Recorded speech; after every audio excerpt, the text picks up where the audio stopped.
Autumn had settled over the Ohio farmlands with a gentle melancholy, painting the landscape in hues of amber and gold as leaves surrendered to the seasonal change.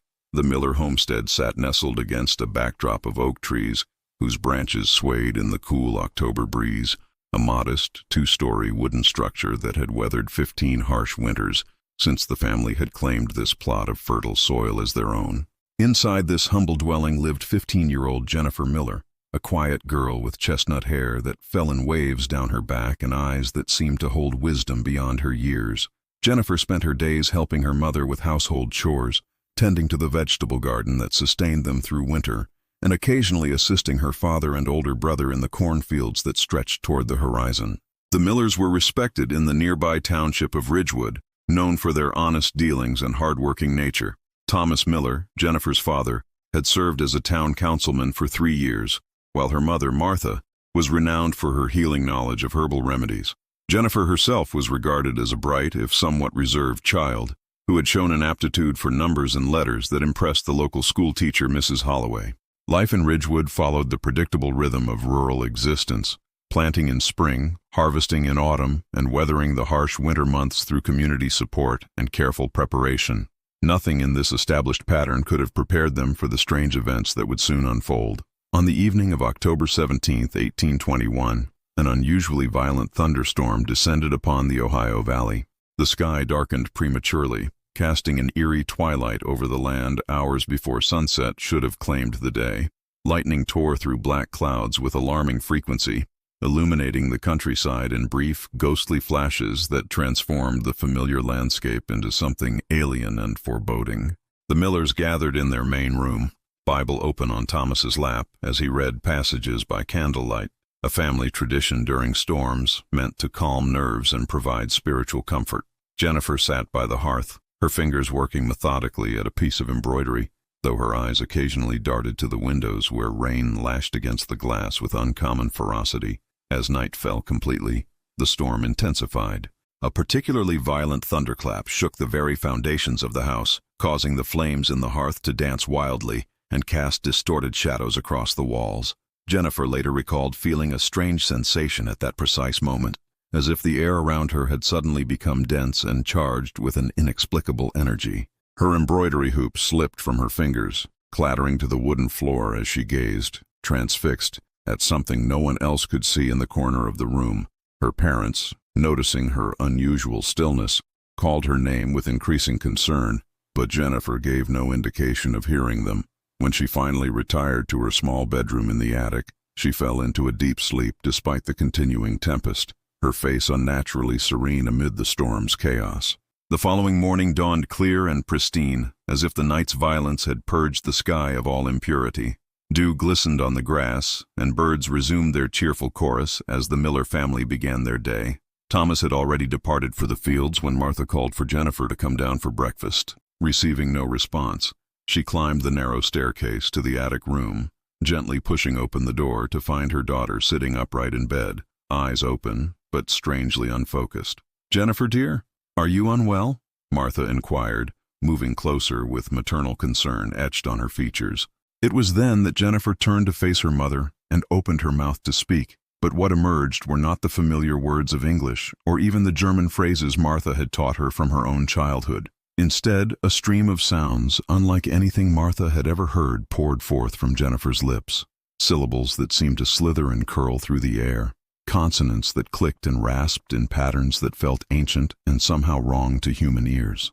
The cadence rose and fell like the tide, building to crescendos before fading to whispers that seemed to echo even in their softness. Martha stood frozen, her hand pressed to her mouth as her daughter continued to speak in this unknown tongue for nearly 2 minutes before abruptly stopping, blinking rapidly as if awakening from a trance. "Mother," Jennifer said finally, her voice once again familiar and clear, "why are you looking at me that way? Is something wrong?" Martha, unable to fully articulate what she had just witnessed, simply embraced her daughter tightly, before insisting she remain in bed to rest. Concerned that Jennifer might have fallen ill from a chill during the storm, Martha prepared a tea of willow bark and honey, a remedy she had used countless times for fever and discomfort. As she worked, she described the incident to her son Michael, who had been fetching water from the well during the strange occurrence. Michael, pragmatic and level-headed at 19, suggested that perhaps Jennifer had been dreaming aloud or playing some sort of jest. "She has always had an active imagination," he reminded his mother, though his eyes betrayed a hint of unease that belied his rational explanation. When Thomas returned for the midday meal, Martha pulled him aside to discuss what had happened. A man of faith but also of reason, Thomas initially dismissed the incident as the product of an overactive female imagination, a stance that earned him a sharp look from his wife, who was not one to fabricate tales. His skepticism, however, was short-lived. As the family gathered around the table and Thomas began the prayer of thanks, Jennifer's head suddenly snapped up, her eyes rolling back to show only whites before she began to speak once more in that same unnerving language, her voice somehow deeper and more resonant than should have been possible from her slender frame. This time, the utterance lasted nearly 5 minutes, during which neither calls of her name nor the touch of her father's hand on her shoulder elicited any response. Word of Jennifer Miller's strange affliction spread quickly through Ridgewood Township. By the following day, neighbors had begun to arrive at the homestead under various pretexts, bringing surplus preserves, offering assistance with chores, or simply stopping by to check on the family's welfare after the storm. Their curiosity was poorly disguised, and Martha found herself repeatedly deflecting questions about her daughter's health while Thomas maintained that Jennifer was simply recovering from a minor cold. Jennifer herself remembered nothing of her episodes, expressing confusion at being confined to bed when she felt perfectly well. The only lingering effect she could describe was a persistent sensation of being watched, not malevolently, she assured her worried mother, but as if invisible presences were waiting patiently for her to notice them. By the week's end, Jennifer had experienced 3 more episodes of speaking the unknown language. Each occurrence followed the same pattern, a momentary vacancy in her expression, followed by several minutes of fluent speech in the strange tongue, concluding with a return to normal consciousness and no memory of what had transpired. Thomas, increasingly concerned and unable to find spiritual answers through prayer and Bible study, reluctantly agreed with Martha that they must seek outside assistance. On Sunday, after church services, he approached Reverend Caldwell, the elderly pastor who had baptized all the Miller children and was respected throughout the county for his theological knowledge and compassionate wisdom. The Reverend listened gravely to Thomas's account, neither dismissing the story nor immediately attributing it to supernatural causes. "Bring the child to the parsonage tomorrow," he instructed. "I shall arrange for several learned men of the community to be present. Perhaps together we can discern what afflicts young Jennifer." The gathering at the parsonage the following afternoon included not only Reverend Caldwell but also Dr. Harrison, who had studied medicine in Philadelphia, Mr. Pembroke, the schoolmaster who had once traveled through Europe and was said to speak 4 languages, and unexpectedly a Mr. Thaddeus Blackwood, a scholar from Cincinnati, who happened to be visiting his sister in Ridgewood and whose interest was piqued upon overhearing discussion of Jennifer's case at the local tavern. The men seated themselves in Reverend Caldwell's study, a room lined with bookshelves containing theological texts and classical works that represented the most extensive library in the township. Jennifer sat demurely in a chair by the window, dressed in her Sunday best, her hands folded in her lap, and her expression a mixture of nervousness and confusion at being the center of such unusual attention from the community's most educated men. For nearly an hour, nothing of note occurred. The men asked Jennifer gentle questions about her health, her dreams, whether she had encountered strangers before the onset of her condition, or if she had perhaps been reading unusual books or heard stories from travelers. To all inquiries, Jennifer provided straightforward answers that revealed nothing out of the ordinary. She had experienced no strange dreams she could recall, had not spoken with any unfamiliar persons, and her reading had been limited to the family Bible and primer. Dr. Harrison examined her physically, checking her pulse, peering into her eyes, and asking her to perform simple tasks like touching her nose with her finger and reciting the alphabet. "The child appears in perfect health," he announced finally. "I can detect no fever, no irregularity in her vitals, no signs of injury or illness that might affect the brain." The men were beginning to exchange glances that suggested the gathering had been in vain when Jennifer suddenly stiffened, her gaze fixing on a point beyond the window where the church cemetery was visible among autumn trees. What followed would later be described in Reverend Caldwell's personal journal as a demonstration of linguistic fluency that defies rational explanation and tests the boundaries of faith. Jennifer began to speak in the unknown language, her voice clear and confident, the strange syllables flowing with a rhythm and structure that clearly indicated this was no random assemblage of sounds but a coherent system of communication. Mr. Pembroke, the schoolmaster, leaned forward in his chair, his expression intense as he attempted to identify patterns or similarities to known languages. "It is not Latin," he murmured, "nor Greek, nor any Germanic or Romance tongue I have encountered. The phonetic structure reminds me somewhat of languages I heard in my travels through Hungary and the Russias, but only in the broadest sense." He fell silent, continuing to listen with scholarly concentration as Jennifer spoke without pause for nearly 7 minutes. Mr. Blackwood, the visiting scholar, had produced a small notebook from his coat pocket and was frantically attempting to transcribe what he heard, creating a phonetic alphabet on the spot to capture the unusual sounds. His pen moved across the page with scholarly precision, though his furrowed brow betrayed frustration at the difficulty of the task. "The language contains sounds I cannot adequately represent with our English alphabet," he explained in a hushed tone to Dr. Harrison, who watched the proceedings with growing discomfort. "There are guttural stops and glides that seem physiologically challenging for a human throat to produce, especially in such rapid succession."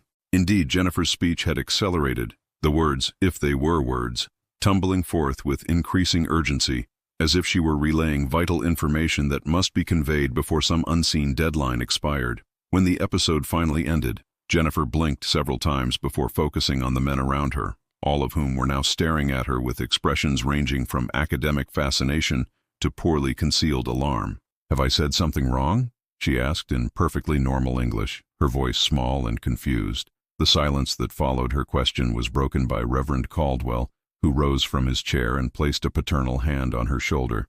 "No, child," he assured her gently. "You have done nothing wrong, but you were speaking again in the manner your parents described, in a language none of us recognize." Jennifer's eyes widened slightly, the only indication of her distress as she absorbed this information. "I don't remember speaking at all," she whispered. "The last thing I recall is looking out the window at the gravestones and thinking how peaceful they seemed in the autumn light." The mention of the cemetery caused an exchange of glances among the men, though none voiced the unsettling connection aloud in Jennifer's presence. Instead, Dr.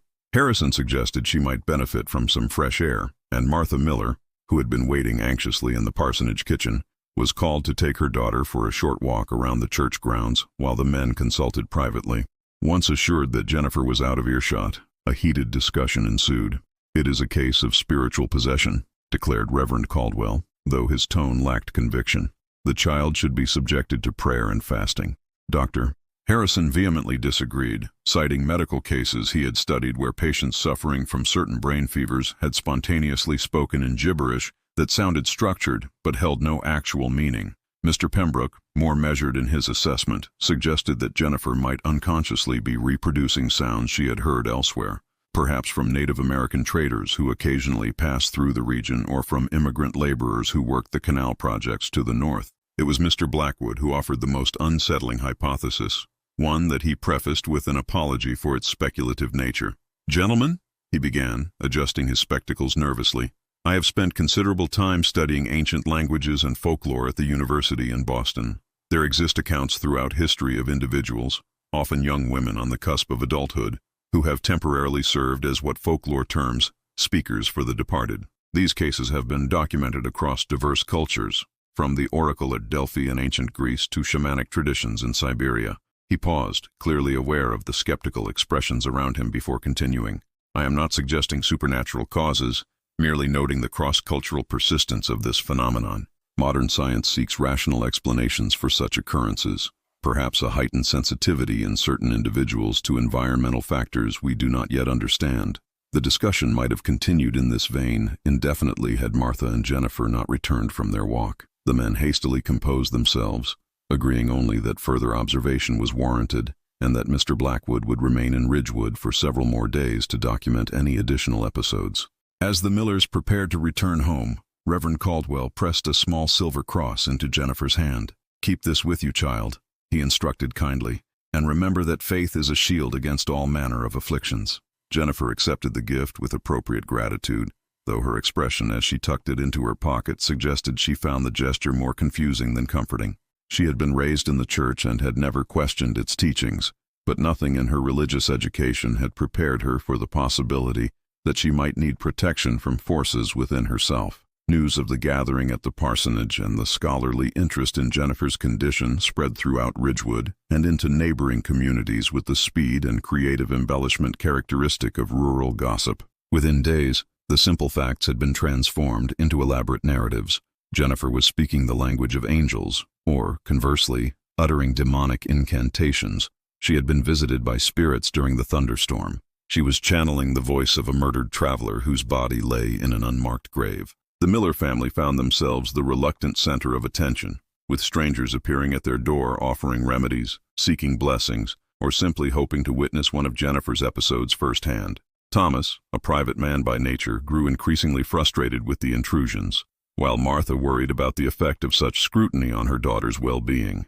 Jennifer herself bore the attention with remarkable composure for a girl of 15, though she confessed to her mother that she wished people would stop staring at her in church as if expecting her to transform into something monstrous at any moment.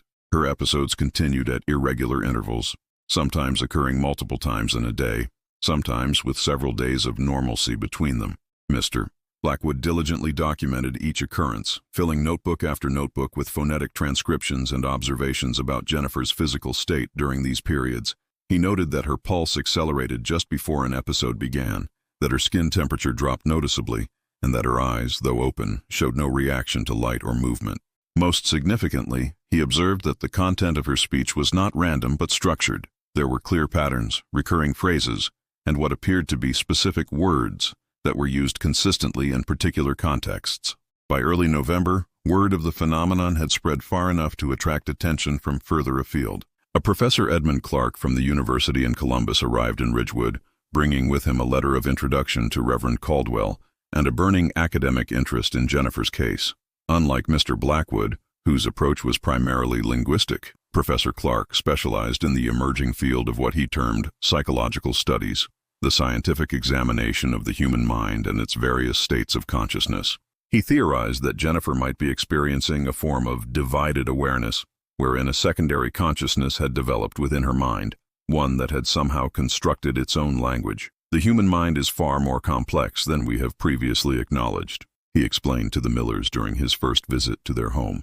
Recent cases in Europe have demonstrated that under certain conditions, individuals may manifest alternate states of being with distinct personalities, memories, and even physical characteristics. Despite the growing circus of academic and public interest, life at the Miller homestead had to continue. The corn harvest was completed, preserving and smoking of meat for winter commenced, and Jennifer still had chores to perform and lessons to complete with Mrs. Holloway, who had graciously offered to continue Jennifer's education through private instruction when attendance at the township school had become too disruptive. It was during one of these lessons, while practicing French vocabulary, Mrs. Holloway, having decided that a structured study of language might provide insights into Jennifer's condition, that a particularly significant episode occurred. Jennifer had been reciting a list of common phrases when she abruptly switched to the unknown language. But this time, something was different. As she spoke, she reached for a slate and chalk, and to Mrs. Holloway's astonishment, began to write in flowing script that matched the rhythm of her spoken words. The writing was as incomprehensible as the speech, consisting of symbols that resembled no known alphabet.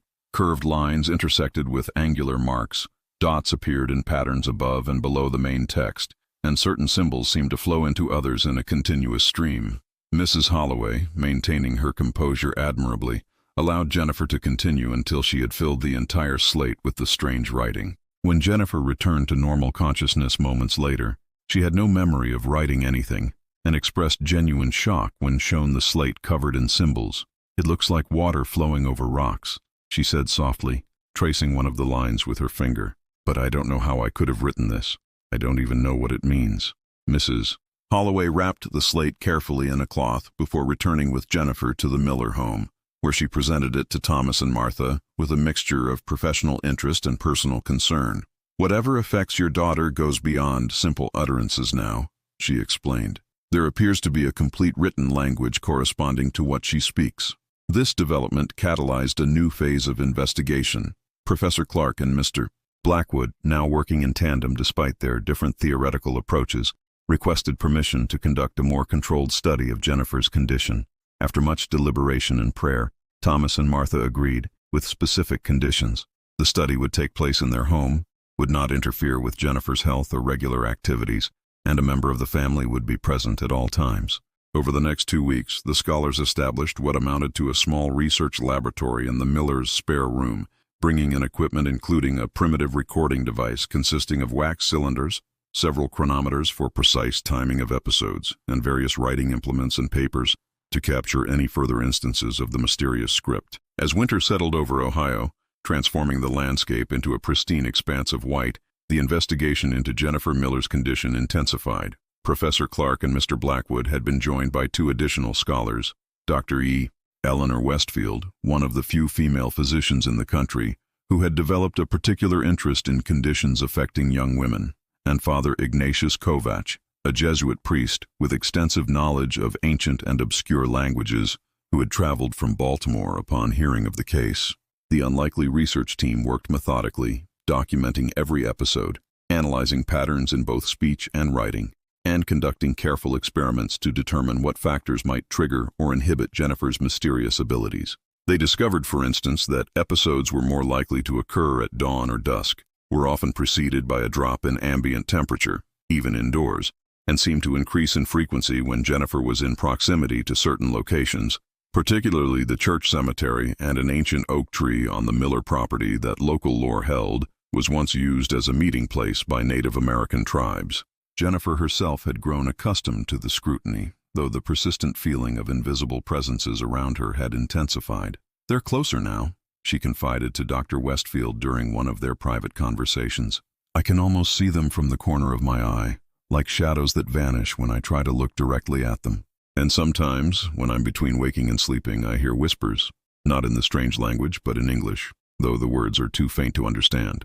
Dr. Westfield, who had initially approached the case with scientific skepticism, found herself increasingly troubled by Jennifer's descriptions, particularly as they corresponded with measurable phenomena such as sudden temperature fluctuations and unexplained sounds that had been captured on the wax cylinder recordings. While she maintained a professional demeanor and continued to search for rational explanations, her private notes revealed a growing uncertainty about the purely psychological nature of what they were witnessing. The written language that Jennifer produced during her episodes had become a primary focus of study. Father Kovach spent hours comparing the symbols to every known historical script, from Sumerian cuneiform to Egyptian hieroglyphics to obscure European runic systems. "There are tantalizing similarities to several ancient writing systems," he explained during one evening consultation as the team gathered around the Millers' dining table, their work illuminated by oil lamps that cast long shadows across the room. "Certain elements resemble Etruscan characters, others have structural patterns similar to early Semitic scripts, and there are components that bear a striking resemblance to inscriptions found on pre-Columbian artifacts from the Ohio Valley mound builder cultures. Yet as a complete system, it matches nothing in the historical record." He spread several sheets of Jennifer's writing before them, pointing out recurring symbols and apparent grammatical patterns. "What is most remarkable is the internal consistency. This is not random markings. This is a fully developed writing system with its own logic and structure." Mr. Blackwood had made similar observations about the spoken language, having devoted months to creating a phonetic alphabet capable of capturing its unique sounds. "I have identified approximately 90 distinct phonemes, individual sound units, many of which do not exist in any known human language," he reported, consulting his meticulously organized notes. "The structural patterns suggest a grammar more complex than Latin, with what appears to be an elaborate system of tenses that may indicate not just when an action occurs, but perhaps its relation to other events or states of being." He hesitated, clearly struggling to articulate concepts for which English had no ready terminology. "It's as if the language was designed to express relationships between events that our languages cannot, connections across time or between different states of reality." Professor Clark, who had been systematically documenting Jennifer's physical and mental state during episodes, contributed his own unsettling observations. "The subject demonstrates physiological changes that cannot be easily explained," he noted, his academic tone barely concealing his fascination. "Pupillary response ceases completely, yet her eyes move with purpose, often tracking something invisible to observers. Her body temperature drops by an average of 3 degrees during episodes, regardless of ambient conditions. Most significantly, the electrical conductivity of her skin, measured using the galvanic response apparatus I brought from Columbus, shows patterns that correspond precisely to the rhythm of her speech, as if her entire nervous system is being regulated by the language itself. He removed his spectacles, cleaning them thoughtfully before adding, I have observed similar physiological patterns in only one other context, recordings taken from subjects in the final stages of life, when the body's systems begin to shut down, and consciousness appears to enter a transitional state. The implications of this comparison hung heavy in the room, though no one addressed them directly out of respect for Jennifer's parents, who listened to these reports with a mixture of scientific curiosity and parental concern. Martha, whose practical nature had initially led her to resist supernatural explanations, found herself increasingly drawn to spiritual interpretations, as scientific theories failed to provide satisfactory answers. Thomas, conversely, had begun to move from religious explanations toward a cautious acceptance of scientific possibility, particularly after Professor Clark had shared with him recent European research on electromagnetic fields and their potential effects on the human brain. Their daughter, meanwhile, continued to experience the dual reality of her existence, fully present and normal between episodes, with no memory of what transpired during them, yet increasingly aware of the unseen presences that seemed to hover at the edges of her perception. As December descended with its short days and long nights, a new development further complicated the investigation. Jennifer began to sleepwalk during the night, moving silently through the house to the window that faced the old oak tree, where she would stand motionless for hours, occasionally speaking in the unknown language, but more often simply staring outward with an unnerving fixity of purpose.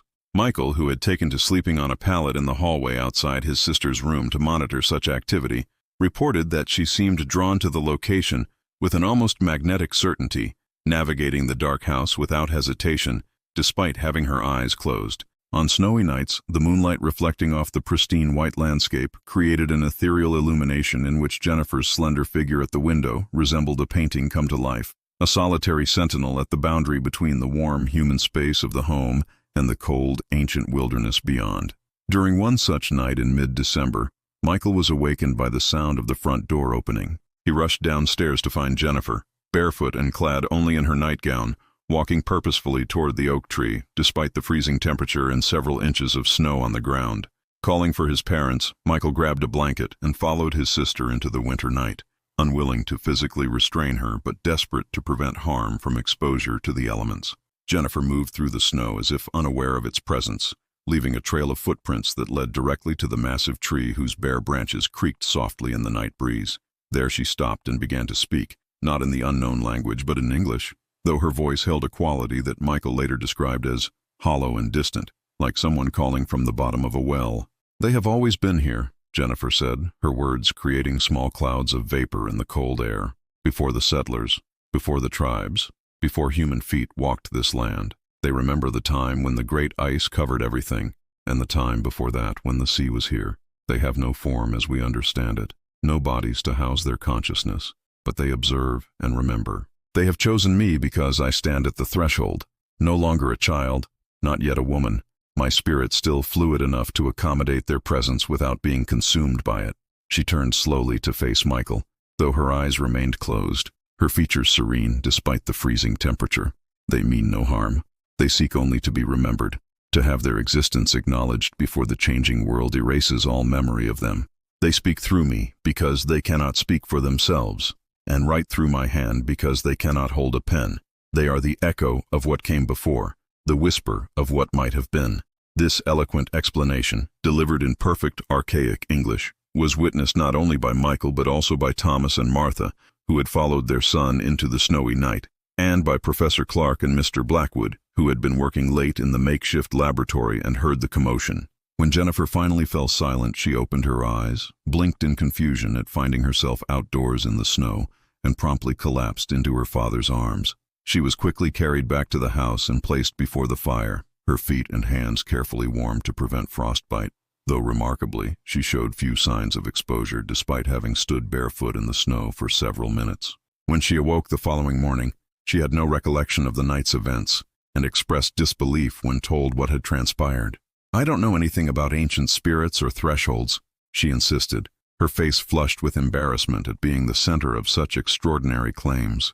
and I certainly don't feel like anyone or anything is speaking through me. The sleepwalking incident and Jennifer's uncharacteristic monologue transformed the investigation yet again. Father Kovac, who had maintained professional scientific detachment despite his religious background, now suggested that they might be witnessing something akin to what various mystical traditions termed thin places, locations where the boundary between the physical world and whatever lay beyond it became permeable under certain conditions. Many cultures have recognized that specific individuals, often those in transitional states of life, may serve as conduits for communications from elsewhere, he explained carefully, choosing his words to avoid explicitly supernatural terminology that might alienate his scientific colleagues. The consistent association with the oak tree, the cemetery, the increased activity at dawn and dusk, these align with cross-cultural patterns of liminality, the concept of existing at a threshold between states of being. Dr. Andu Westfield approached the situation from a different angle, focusing on Jennifer's physical and emotional well-being amid the increasingly bizarre circumstances. She had grown genuinely fond of the young girl, whose intelligence and resilience impressed her deeply. Whatever the cause of these episodes, we must consider their impact on Jennifer herself, she insisted during a private consultation with the Millers. She is at a critical stage of development, and this constant scrutiny and the implicit suggestion that she is somehow other could have lasting effects on her sense of identity and place in the community. It was Dr. Westfield who first suggested that perhaps the investigation had gone far enough, that instead of continuing to document and analyze the phenomenon, they should focus on helping Jennifer integrate her experiences into a healthy sense of self, whether the source was psychological, physiological, or something beyond current scientific understanding. Thomas and Martha, worn down by months of disruption to their family life and increasingly concerned about how the situation was affecting their daughter, found themselves agreeing with Dr. Westfield's perspective. "We've allowed this study because we wanted answers," Thomas explained to the research team, his voice firm despite the weariness evident in his posture. "But it seems the more we learn, the less we truly understand." Meanwhile, our daughter's life has been turned upside down, and the community looks at her as something between a miracle and a monstrosity. Perhaps it's time to acknowledge that some mysteries aren't meant to be fully solved, at least not with the tools and knowledge currently at our disposal. Martha nodded in agreement, adding softly, "Jennifer is still our daughter regardless of what speaks through her or why. Our primary concern must be her welfare, not satisfying scientific curiosity or theological debate." The decision to conclude the formal investigation was met with reluctant understanding by the scholars, though Professor Clark negotiated permission for one final comprehensive documentation session before they disbanded. This would involve capturing Jennifer's speech and writing during an episode using the most sophisticated methods available, creating a permanent record for future researchers who might possess more advanced tools of analysis. The session was scheduled for the winter solstice, December 21st, partly for practical reasons, as several of the researchers needed to return to their respective institutions before Christmas, but also because Jennifer's episodes had shown a tendency to intensify during significant celestial events. The Millers agreed to this final study on the condition that afterward, all equipment would be removed from their home, and Jennifer would be allowed to return to as normal a life as possible, with no further academic intrusions unless she herself chose to participate when she reached adulthood. The day of the winter solstice dawned clear and brutally cold, the temperature having dropped well below freezing during the night. The landscape surrounding the Miller homestead was transformed into a crystalline wonderland, every tree branch and fence post encased in a delicate sheath of ice that glittered in the pale morning light. Inside the house, preparations for the final session had been completed. Recording equipment was set up, fresh notebooks and writing materials laid out, and the various measuring instruments positioned for optimal data collection. Jennifer, who had slept soundly for the first time in weeks, joined the assembled researchers after breakfast, her demeanor calm and cooperative despite the unusual circumstances. "I'm ready," she told Professor Clark with a small smile that held both resignation and relief. "Let's complete your records so we can all move forward." For several hours nothing happened. Jennifer sat in a comfortable chair by the window, reading from a book of poetry Mrs. Holloway had given her, occasionally engaging in conversation with Dr. Westfield or Father Kovac, but showing no signs of an impending episode.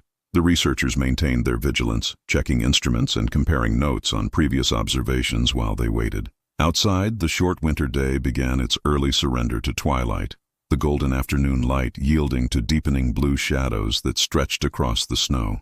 It was during this transition, this liminal moment between day and night, that the temperature in the room suddenly dropped, the flames in the hearth flickering as if disturbed by an unseen draft. Jennifer closed her book, her movements becoming deliberate and oddly formal as she placed it precisely on the small table beside her chair. What followed was the most extensive and coherent episode yet documented. For nearly 20 minutes, Jennifer spoke in the unknown language, her voice modulating between whispers and commanding proclamations, sometimes seeming to engage in a dialogue with invisible interlocutors. Her hands moved in graceful gestures that appeared to punctuate specific phrases, and twice she rose from her chair to approach the window, pressing her palm against the glass as if greeting someone on the other side. When provided with writing materials, she filled 7 pages with the mysterious script, the symbols flowing more fluidly than in previous instances, with new characters that had not appeared before. Most remarkably, she began to draw in the margins of the pages, simple but evocative sketches that depicted landscapes unlike any in Ohio, vast plains with unusual vegetation, bodies of water that seemed to flow upward rather than horizontally, and celestial configurations featuring unfamiliar stars and geometric patterns in the sky. Throughout the episode, every instrument in the room registered anomalous readings. The temperature continued to drop until breath was visible in the air, despite the roaring fire in the hearth. The wax cylinder recorder captured not only Jennifer's voice, but also faint, unexplained sounds in the background, what some present later described as distant music played on unknown instruments, others as the sound of wind moving through impossibly vast spaces. The galvanic response meter connected to Jennifer's skin recorded electrical patterns that, when later graphed by Professor Clark, formed sequences that mathematician colleagues would identify as expressions of complex geometric principles not commonly known in Western science at that time. Most disturbing to the witnesses was the behavior of the chronometers. 3 separate timepieces, placed at different points in the room, all stopped simultaneously at exactly 4:27 p.m. and did not resume operation until Jennifer's episode concluded, despite being fully wound. When Jennifer finally returned to normal consciousness, the transition was more gradual than in previous episodes. Rather than the usual abrupt awakening and confusion, she seemed to slowly emerge from a deep meditation, her eyes focusing progressively as awareness returned. For the first time, she indicated some memory of what had transpired, though her recollections were fragmented and dreamlike. "I was in a place that was here but not here," she attempted to explain, her brow furrowed with the effort of translating the experience into words.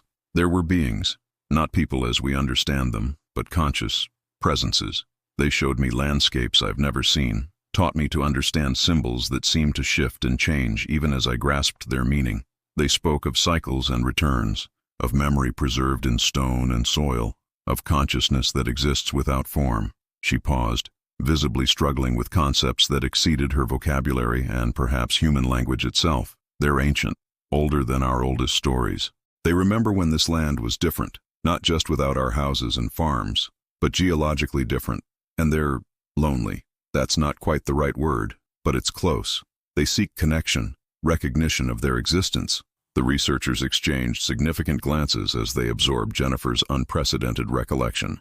For months, they had documented, measured, and theorized about her condition without gaining true insight into the subjective experience of the episodes themselves. Now, faced with her fragile but coherent memories, each scholar found their theoretical framework simultaneously supported and challenged. Father Kovacs saw confirmation of his thin places hypothesis, but had to confront implications that extended beyond traditional Christian cosmology. Professor Clark recognized descriptions consistent with altered states of consciousness he had studied, but struggled with the specificity and consistency of Jennifer's experiences, which defied explanation as mere hallucination or confabulation. Dr. Westfield noted the absence of distress in Jennifer's recollection, suggesting that whatever she experienced, it was not traumatic despite its strangeness, an observation that aligned with her primary concern for the girl's psychological well-being. It was Mr. Blackwood, however, who made the most startling connection. "The drawings," he said quietly, pulling out the pages Jennifer had filled during her episode and spreading them on the table. "These landscape features, I've seen similar depictions before." From his personal luggage, He retrieved a leather portfolio containing sketches and notes from previous research expeditions. These were documented at various ancient sites across Ohio and neighboring states. Rock carvings attributed to pre-Columbian cultures, primarily the Adena and Hopewell peoples. He placed his reference sketches beside Jennifer's drawings, revealing undeniable similarities in style and content, the same unusual vegetation, the same impossible waterways flowing upward, the same geometric patterns in the depicted skies. These images were created between 800 BCE and 500 CE by people with no connection to European languages or artistic traditions. How could Jennifer, who has never seen these artifacts or visited these archaeological sites, reproduce their content so accurately? The question hung in the air, unanswerable within the conventional frameworks of science, psychology, or theology that had guided their investigation thus far. As twilight deepened into night outside the frost-covered windows of the Miller home, the researchers carefully packed away their instruments and notes, preserving the evidence of what they had witnessed while privately acknowledging the inadequacy of their methods to fully explain it. The wax cylinders containing recordings of Jennifer's speech were sealed in protective containers. Her written pages were preserved between sheets of acid-free paper, and measurements and observations were meticulously transcribed into formal research journals. What had begun as an investigation into an unusual linguistic phenomenon had evolved into something far more profound, a glimpse into what might exist at the boundaries of human perception and understanding, accessed through the unique sensitivity of a 15-year-old girl in rural Ohio. The following morning, as promised, the research equipment was removed from the Miller home. Thomas and Martha expressed their gratitude to the scholars who had treated their daughter with dignity and respect throughout the investigation, while Jennifer said her goodbyes with the composed maturity that had characterized her approach to the entire extraordinary situation. "I don't know if we'll ever fully understand what happened to me these past months," she told Dr. Westfield as they walked together one last time along the path to the old oak tree, their breath forming clouds in the crisp winter air. "But I'm not afraid of it anymore. Whatever or whoever spoke through me, I don't believe they meant any harm. They just wanted to be remembered, to have their existence acknowledged in a world that had forgotten them." She placed her hand against the rough bark of the ancient tree, her expression thoughtful. "Perhaps that's something we all desire, in the end, to know that our presence here mattered, that we won't simply vanish without trace when our time concludes." As the scholars departed Ridgewood Township, each carried with them not only research materials, but also a transformed perspective on their respective fields of study. Professor Clark returned to Columbus with data that would inform his work on states of consciousness for decades to come, though he would publish only the most scientifically defensible aspects of his findings, keeping the more extraordinary elements for private research. Mr. Blackwood devoted the remainder of his career to studying the linguistic patterns he had documented, eventually developing a partial translation system that suggested the language contained concepts for which English had no equivalent, particularly regarding the nature of time and consciousness. Father Kovach returned to his religious duties with a broader spiritual perspective, one that found room within his faith for mysteries beyond dogmatic explanation. And Dr. Westfield maintained correspondence with Jennifer for many years, providing both professional support and personal friendship as the young woman navigated the aftermath of her unusual experiences and developed her own academic interests. For Jennifer Miller herself, life gradually returned to a semblance of normalcy following the departure of the researchers. Her episodes became less frequent over the following months, occurring only during significant celestial events, solstices, equinoxes, occasional meteor showers, and with decreasing intensity until they ceased entirely around her 17th birthday. The community's fascination with her condition eventually waned as new controversies and interests emerged, allowing her to complete her education without the burden of constant scrutiny. She developed a particular interest in languages and archaeology, fields undoubtedly influenced by her experiences, and with the encouragement of her former investigators, particularly Dr. Westfield, she eventually secured a scholarship to attend a women's college in Massachusetts, a remarkable achievement for a young woman from rural Ohio in the early 19th century. The scientific records of Jennifer Miller's case remained preserved in academic archives, occasionally referenced in specialized publications but largely forgotten by the broader scientific community as new theories and methodologies emerged. The wax cylinder recordings, however, garnered renewed interest in the early 20th century, when advances in audio technology allowed for more sophisticated analysis. Engineers at a university laboratory, unaware of the recording's origin, were asked to clean and enhance the audio as part of a historical preservation project. Using equipment that could detect sound frequencies beyond the range of the original recording devices, they discovered a startling anomaly. Beneath Jennifer's speech was another layer of sound, what appeared to be multiple voices speaking simultaneously, audible only when the recording was slowed significantly and filtered to isolate specific frequency ranges. This discovery prompted a re-examination of all materials related to the case, including Jennifer's writings and drawings, which were subjected to analysis using comparative linguistics software and pattern recognition algorithms not available to the original investigators. The results, published in a controversial paper in 1978, suggested that the language Jennifer had spoken and written contained structural elements found in no known human language, but sharing certain organizational principles with complex systems found in nature: the branching patterns of rivers, the growth sequences of certain crystals, the distribution of stars in specific stellar clusters. Most intriguingly, when the written symbols were analyzed as mathematical expressions rather than linguistic units, they appeared to describe geometric relationships and physical principles that aligned with advanced theoretical physics concepts not formalized until the mid-20th century. These findings, while fascinating to the small community of researchers aware of them, were generally dismissed by mainstream science as coincidental pattern matching or methodologically flawed analysis. The original materials were once again consigned to academic archives, referenced occasionally in discussions of historical curiosities or in specialized fields studying the intersection of linguistics, psychology, and cultural anthropology. What prevented the case from being entirely forgotten was its connection to several similar incidents documented throughout history. Other individuals, predominantly young women in transitional life stages, who temporarily demonstrated abilities to speak or write in structured but unidentified languages, often in geographical locations with significant archaeological importance. Jennifer Miller herself lived a long and fulfilled life, becoming a respected scholar in comparative linguistics and contributing to early archaeological work at Native American sites throughout the Ohio Valley. Her personal journals, donated to a university archive after her death in 1889, revealed that while her formal episodes had ceased in adolescence, she retained throughout her life an unusual sensitivity to what she described as the memory of places, an intuitive awareness of historical events associated with specific locations, particularly those marked by ancient human activity. She never claimed supernatural abilities or special knowledge, preferring to frame her experiences as an unexplained neurological phenomenon that had granted her unique perspectives rather than mystical insight. Yet her academic work was characterized by an extraordinary empathy for ancient cultures and an ability to make intuitive connections between seemingly unrelated linguistic and archaeological patterns, talents that colleagues attributed to her natural intelligence but which she privately connected to her adolescent experiences. In the modern era, the case of Jennifer Miller has taken on new significance among researchers studying what has come to be called geographic memory, the hypothesis that certain locations may preserve information about past events in ways not currently understood by conventional science, potentially accessible to specially sensitive individuals under particular conditions.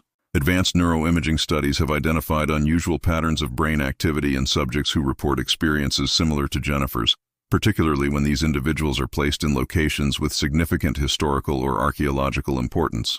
While mainstream science remains skeptical of interpretations that venture beyond established neurological and psychological frameworks, the persistence of such cases across cultures and historical periods suggests a phenomenon worthy of continued investigation, one that Jennifer Miller's experience, documented with remarkable thoroughness for its time, continues to illuminate nearly 2 centuries later.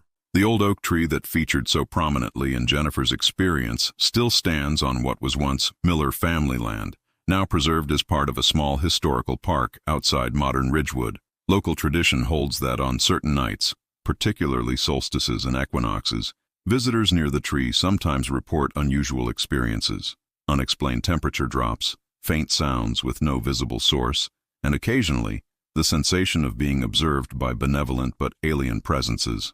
Most scientists dismiss these reports as the power of suggestion combined with natural phenomena, while local tourism officials quietly appreciate the modest but steady stream of visitors drawn by the legends. Few of these visitors know the full details of Jennifer Miller's case or the scientific documentation that lends credibility to the stories, but many leave with a sense of having briefly encountered something beyond ordinary perception, a momentary awareness of what Jennifer described in her final journal entry. The world we perceive is merely the surface of a deeper reality, like words written on the thin skin of a drum that vibrates with ancient music we have forgotten how to hear. But sometimes, in certain places where the skin grows thin, the vibrations reach us, not as clear sound, but as the ghost of meaning, the shadow of memory that belonged to this land long before our brief moment upon it.